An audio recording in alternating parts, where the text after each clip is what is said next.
Hey everybody, welcome back. Ready for another deep dive? Today we're taking a look at something, well, let's just say it's a bit more, how do I put this, sophisticated than our usual fare. Getting fancy, are we?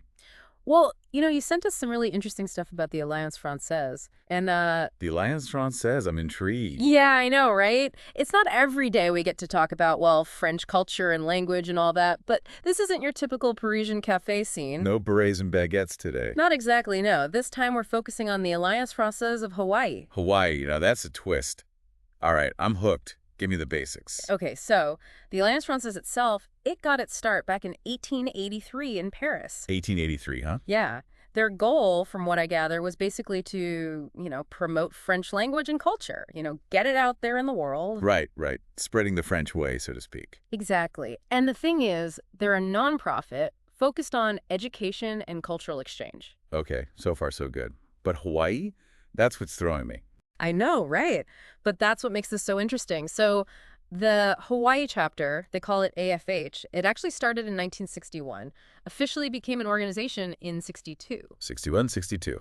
Yeah. It's a while back. So they've had some time to find your groove, I guess. They definitely have. And their whole thing is connecting people in Hawaii with French language and culture, but it's how they do it. Yeah, spill the tea. How are they different from, say, a language school? That's just it. They're not just about language classes. Don't get me wrong. They have those conversation groups, even online meetups, something called an Immersion Day. Immersion Day.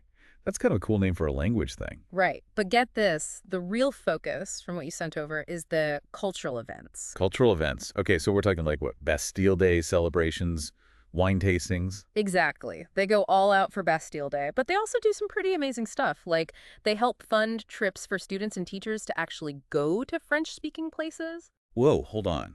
They're actually sending people to experience French culture firsthand. That's next level. Most places, they're lucky to get a cheese plate and a French film screening. I know. It's like they're saying, don't just learn French, go live it. It's way more immersive than I expected. Immersive is right. And you know what else struck me? That little tidbit about them being managed by officers and volunteers? Yeah, that was in the materials you sent over. I have to admit, that one threw me for a loop. It's pretty unusual, right? You don't see that every day. What do you think it means in this context?